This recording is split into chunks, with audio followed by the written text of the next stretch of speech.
एक तो लाइक और शेयर ठोक दीजिए, महाकाल का दबा के लाइक और शेयर ठोक दीजिए, 5,000 लौटे दिख जाना चाहिए। Hello friends, welcome to genius career academy. आज हम अपने टॉपिक नंबर सिस्टम का एक नंबर टॉपिक पढ़ेंगे जिससे बहुत सारे क्वेश्चन एग्जाम में पूछे जाते हैं। First of all we tell about numbers. What is the numbers? Numbers होते क्या है? संख्याएं। संख्याएं हमारी दो प्रकार की होती है। First one is real number, and another one is complex number. Complex number. Real number क्या होती है? वास्तविक संख्याएं होती हैं। कॉम्प्लेक्स नंबर होते हैं आपके काल्पनिक संख्याएं। काल्पनिक संख्याएं काल्पनिक संख्याएं कौन सी होती हैं? जिसकी हम केवल कल्पना कर सकते हैं, इनकी वैल्यू कंप्लीट नहीं आती। जैसे कि 5 आयोटा, रूट -7, इसकी वैल्यू होती है √7 आयोटा। ये अपने कंपटीशन एग्जाम में नहीं पूछा जाता, ये टेक्निकल एग्जाम्स में पूछा जाता है। अपने एग्जाम में पूछा जाता है, वो पूछा जाता है रियल नंबर। अब जितने भी हम नंबर पढ़ते हैं वो सारे होते हैं अपने real number, like as natural number. Natural number क्या होते हैं? प्राकृत संख्याएं। नेचुरल नंबर क्या होते हैं? प्राकृत संख्याएं। प्राकृत संख्याएं वे संख्याएं जो 1 से स्टार्ट होती हैं और अनंत तक चलती हैं। 1 2 3 4 5 कहां तक चलती है? ये अनंत तक चलती है। वो होते हैं अपने नेचुरल नंबर। दूसरा होता है अपना होल नंबर। होल का अर्थ होता है पूर्ण संख्याएं। वे संख्याएं जो 0 से स्टार्ट होती हैं वे अपनी पूर्ण संख्याएं होती हैं। 0 1 2 3 4 5 चलता रहेगा। ये भी कहां तक जाती है? इन्फिनिटी तक जाती है, अनंत तक जाती है। तीसरे होती है अपने इंटीजर्स। नेक्स्ट 3 नंबर पे आता है अपना इंटीजर्स। इंटीजर्स होते हैं पूर्णांक। प्लस माइनस की सारी संख्याएं विद इंक्लूडिंग 0, क्योंकि 0 है वो ना पॉजिटिव होता है ना नेगेटिव होता है, जिसमें प्लस माइनस की सभी संख्याएं आ जाएंगी। ये -4 -3 -2 -1 0 1 2 3 4 5 चलता रहेगा। जहां तक जिसको जितनी गिनती होती है अनंत तक चलेगी। ये होती है अपने इंटीजर्स। चौथा नंबर 4 5 6 7, ये हम एक पेयर में पढ़ेंगे क्योंकि सबसे ज्यादा क्वेश्चन इन्हीं से पूछे जाते हैं। तो 4 5 6 7, 4 5 6 7। 4 नंबर पे आते हैं अपने इवन नंबर। 5 नंबर पे आते हैं अपने ओड नंबर। 6 नंबर पे आते हैं अपनी कंपोजिट नंबर। और 7 नंबर पे आते हैं अपने प्राइम नंबर। इवन नंबर क्या होती है? वे प्राकृत संख्याएं जो 2 से संपूर्ण विभक्त होती हैं, जो 2 से संपूर्ण विभक्त होती हैं, इवन नंबर कहलाती है, सम संख्याएं कहलाती हैं। इनकी शुरुआत 2 से 2 4 6 8 10 12 चलता रहेगा। ये भी कहां तक जाती है? अपनी अनंत तक जाती है। ओड नंबर विषम संख्याएं, वे प्राकृत संख्याएं, विषम संख्याएं वे प्राकृत संख्याएं जिनकी शुरुआत 1 से होती है, जो 2 से कंप्लीट डिविजिबल नहीं होती, आपकी ओड नंबर कहलाती है। 1 3 5 7 9 11 13 15 चलता रहेगा। ये भी कहां तक जाती है? आपकी अनंत तक जाती है। इसके अंदर ना 0 इसके अंदर आया, इवन के अंदर आया, ना ओड के अंदर आया। तो 0 क्या है आपका? इवन नंबर है या ओड नंबर है? तो 0 ना तो इवन नंबर है ना ओड नंबर है, क्योंकि इसकी डेफिनेशन में साफ साफ होता है कि वे प्राकृत संख्याएं, वे नेचुरल नंबर, और नेचुरल नंबर में कभी भी अपना 0 नहीं आता। उसके बाद में आता है अपना कंपोजिट और प्राइम नंबर। कंपोजिट और प्राइम नंबर। कंपोजिट होती है आपकी भाज्य संख्याएं, वे संख्याएं जिसके कम से कम 3 फैक्टर होते हैं। वे संख्या जिसके कम से कम 3 फैक्टर होते हैं आपकी कंपोजिट नंबर कहलाते हैं। इनकी शुरुआत 4 से होती है। 4 इसके फैक्टर 1 2 4, 6 इसके फैक्टर 1 2 3 और 6।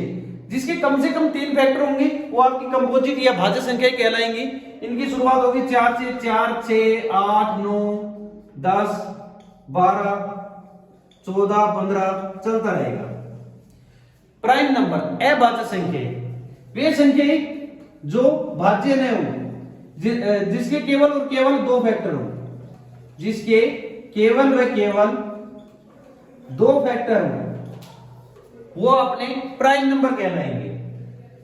जैसे कि इनकी शुरुआत होती है 2 से। ये सभी की सभी संख्याएं नेचुरल नंबर में से ली जाती हैं। नेचुरल नंबर होते हैं अपने 1 2 3 4 5 6 7 8 चलता रहेगा। अब इनकी सबसे छोटा अपना अभाज्य संख्या होगी 2, क्योंकि इसके कितने फैक्टर है 1 और 2।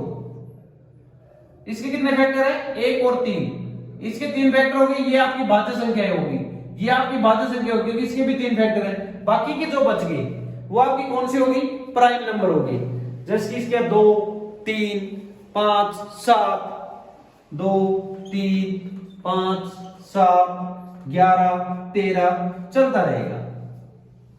अब इन नंबरों में एक नंबर बच गया हुआ, तो एक कौन सा नंबर बचा 1। तो 1 क्या है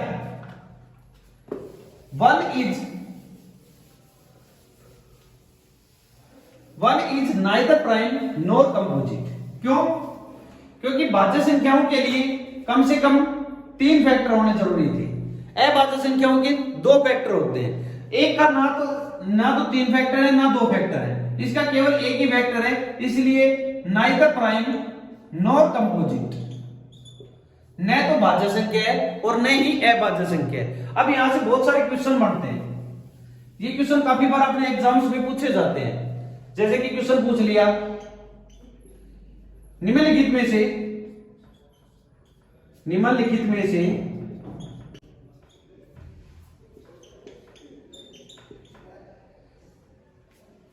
कौन सी एक सम अभाज्य संख्या है। निम्नलिखित में से कौन सी एक सम अभाज्य संख्या है। नीचे आपको ऑप्शन दे देगा 1 2 4 6। निम्नलिखित में कौन सी एक सम अभाज्य संख्या है। तो सम अभाज्य संख्या जो सम भी है और अभाज्य है, ऐसी इस दुनिया की केवल एक ही संख्या है, वो है 2। ऐसी इस दुनिया की केवल एक ही संख्या है, वो कौन सी है 2। तो सम अभाज्य संख्या की संख्या कितनी है। एक बार आपने एग्जाम में ये क्वेश्चन पूछ लिया गया ऐसी कितनी संख्याएं हैं जो सम होते हुए भी अभाज्य है। तो ऐसी केवल और केवल संख्या एक ही है, वो कौन सी है अपनी 2। इस प्रकार से इस नंबर्स में बहुत सारे छोटे छोटे क्वेश्चन पूछता है। एक बार ये क्वेश्चन पूछेगा तो एक क्या है, एक क्या है भाज्य संख्या अभाज्य संख्या नाइदर प्राइम नॉर कंपोजिट और इनमें से कोई नहीं। तो एक ना तो भाज्य संख्या है और न ही अभाज्य संख्या है। नेक्स्ट इसके बाद में 2 पेयर भी बच गए अपने, वो बच गया आपका 8 और 9, रैशनल और इरेशनल। रैशनल और इरेशनल।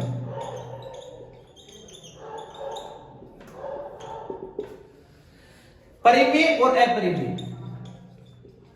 परिमेय संख्या और अपरिमेय संख्या।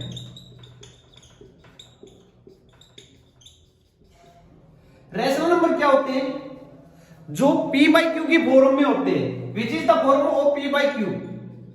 q does not equal to 0 and p and q belongs to integer. अब ये चीज हमें समझनी चाहिए कि p/q की फॉर्म में होते हैं। कहने का अर्थ क्या हुआ कि जो अंश बटे हर के रूप में हो, जो अंश बटे हर के रूप में हो, जिसका हर 0 नहीं होना चाहिए, जिसका हर 0 नहीं होना चाहिए। क्योंकि यदि अपना हर किसी संख्या का 0 हो जाता है, वो चीज आपकी क्या हो जाती है अमूल्य हो जाती है, अनंत हो जाती है। वो चीज आपकी अमूल्य या अनंत हो जाती है, इसलिए उस संख्या का हर हम 0 नहीं लेंगे। इस स्थिति से हम हमेशा बचाव करेंगे। हर 0 नहीं होना चाहिए और अंश और हर दोनों ही बिलोंग्स का अर्थ होता है ये संख्याएं किसमें से ली जाती है? ये संख्याएं अपनी इंटीजर्स, प्लस की भी हो सकती है और माइनस की भी हो सकती है। ये अपने होते हैं रैशनल नंबर। इरेशनल नंबर जो परिमेय न है। अब हमने ये तो पढ़ लिया परिमेय कौन सी होती है, लेकिन ये पढ़ना अभी जो परिमेय कौन सी नहीं है, परिमेय कौन सी संख्या नहीं है। तो जिस संख्या का वर्गमूल पूरा ना निकले, लाइक एज √2, क्या हम इसका वर्गमूल पूरा निकाल सकते हैं? क्या हम इस संख्या का वर्गमूल पूरा निकाल सकते हैं? नहीं निकाल सकते। √3, √4, √5, इन संख्याओं का वर्गमूल पूरा नहीं निकलता, इसलिए क्या है? अपरिमेय संख्या है। फर्स्ट कंडीशन इसकी यही होगी, जिस संख्या का वर्गमूल पूरा नहीं निकलेगा वो अपने इरेशनल नंबर होगा। दूसरा, मैथमेटिकल्स के जितने भी सिंबल होते हैं वो सारे इरेशनल में आएंगे। @ हो गया, फाई हो गया, चाई हो गया। एक होता है इसके अंदर pi. What is pi? Where is pi? हमारे पाई है, कहां से है, क्यों आई? अगर पाई की पूरी हम डिटेल पढ़ लेते हैं तो हमें पता लग जाएगी पाई क्या है, रैशनल है या इरेशनल है। तो पाई के बारे में पढ़ते हैं आज।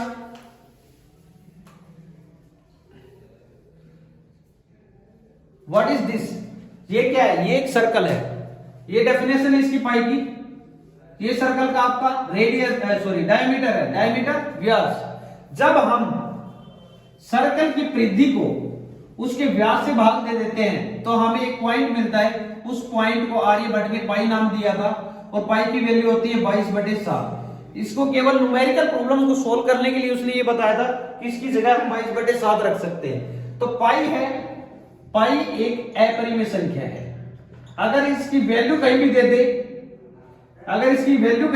22/7 या 3.14, तो ये क्या होती है? ये एक परिमेय संख्या होती है, क्योंकि ये परिमेय की कंडीशन को फुलफिल करती है। ये इसका अंश हो गया, ये हर हो गया।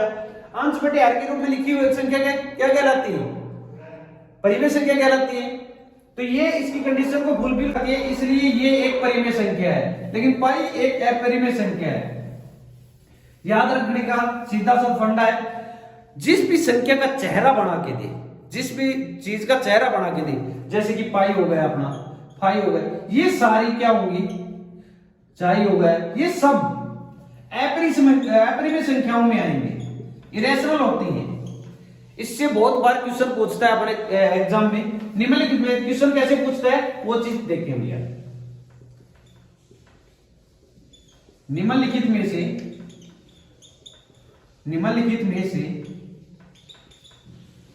कौन सी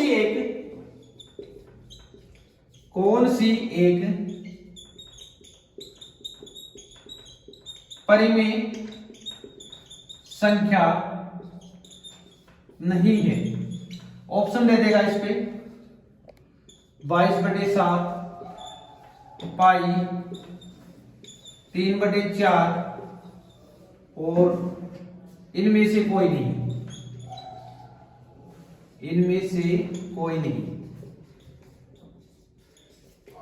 निम्नलिखित में से कौन सी एक परिमेय संख्या नहीं है? अब हमें पता है परिमेय क्या होती है, जो P/Q के रूप में लिखी होती है वो क्या होती है? परिमेय संख्या होती है। तो परिमेय संख्या, ये आपका अंश हो गया, ये आपका हर हो गया, ये आपकी क्या होगी? परिमेय संख्या होगी। ये भी क्या होगी आपकी? भाई ये आपका अंश हो गया, ये हर हो गया, ये भी परिमेय संख्या होगी। अभी अपको बताया कि जिसका भी चेहरा बना के दे वो आपका क्या होता है? अपरिमेय संख्या होती है। और ये यही पूछना चाह रहे हैं, जो परिमेय नहीं होंगी वो क्या होंगी? आपकी अपरिमेय होंगी। तो इसका आंसर आ जाएगा बी, पाई एक अपरिमेय संख्या है। It is clear? नेक्स्ट, अपना एक ही नंबर बचता है आपके एग्जाम के लेवल के हिसाब से, वो बचता है को-प्राइम नंबर। को-प्राइम नंबर क्या होते हैं? सह-अभाज्य संख्या। सह-अभाज्य संख्या। सह का अर्थ होता है सहयोग, परिवार। अभाज्य संख्याओं का परिवार आपका को-प्राइम नंबर कहलाता है। या फिर हम इसकी डेफिनेशन देखें तो जिस संख्या का HCF, जिन दो या दो से अधिक संख्याओं का HCF यदि अपना एक आता है तो वो क्या कहलाती है? को-प्राइम नंबर कहलाती है। फॉर एग्जाम्पल 2, 3, 5, 7, 11, ये सारी क्या है, को प्राइम नंबर है। ये अपने नंबर्स की अपनी बेसिक थ्योरी थी, इससे संबंधित कुछ क्वेश्चंस हैं, हम सेकंड पार्ट भी करेंगे। अगर आपको वीडियो अच्छी लगे तो लाइक करें, सब्सक्राइब करें।